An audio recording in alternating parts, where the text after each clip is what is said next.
আপনারা দেখতে পাচ্ছেন যে মানিকমিয়া এভিনিউর দক্ষিণ এবং পশ্চিম, উত্তর দক্ষিণ সব দিকেই মানুষের পরিপূর্ণতা, যেখানে লাখো মানুষের ঢল। যে মানুষের যে মানে সাবেক প্রধানমন্ত্রী এবং অনেক ত্যাগী একজন নারী ছিলেন, দেশের জন্য সে সবকিছু ত্যাগ করছেন, এই দেশ ছেড়ে কখনো যাননি, সেটা প্রমাণ সে বারবার দিয়েছেন এবং দেশের মানুষ এটা জানে। আজকে বাংলাদেশের মানুষ যারা সাবেক তিনবারের প্রধানমন্ত্রী বেগম খালেদাকে ভালোবাসেন, তারা অনেক অনেক কষ্টে তারা মানতে চাচ্ছেন না যে উনি নেই।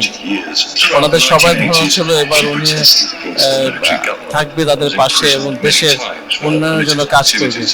সবারই ভারাক্রান্ত অবস্থায় আপনারা দেখতে পাচ্ছেন, যত দূর চোখ যায় শুধু মানুষ আর মানুষ।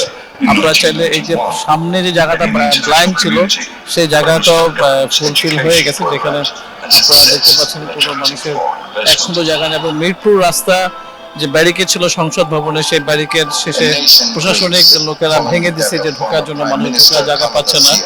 এবং অল্প কিছুক্ষণের মধ্যে সাবেক তিনবারের প্রধানমন্ত্রী যার মরহুমের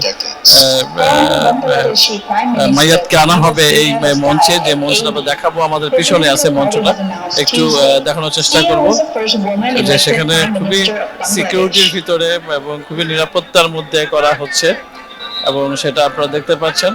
একটু জুম করে দেখানোর চেষ্টা করবে। আমার সাথে আছে আমাদের ক্যামেরাম্যান এসকে মামু। আপনারা দেখতে পাচ্ছেন যে ওই যে লাল গালিচা দেওয়া দেখা যাচ্ছে, যেটা ওইখানেই কিন্তু মূলত মাইয়াতকে আনা হবে, এবং ওইখানে রাষ্ট্রীয় সম্মাননা দেওয়া সকল ব্যবস্থাপনা করা হয়েছে ওই জায়গাটার ভিতরে। এবং দলের শীর্ষ নেতারা এবং বিদেশি কূটনীতিরাও এখানে এসেছেন আজকের এই সমবেদনায় জানাজার অংশগ্রহণ করেছেন। আমরা আপনাদের শেষ অবধি দেখাবো, আমাদের পাশেই থাকবেন।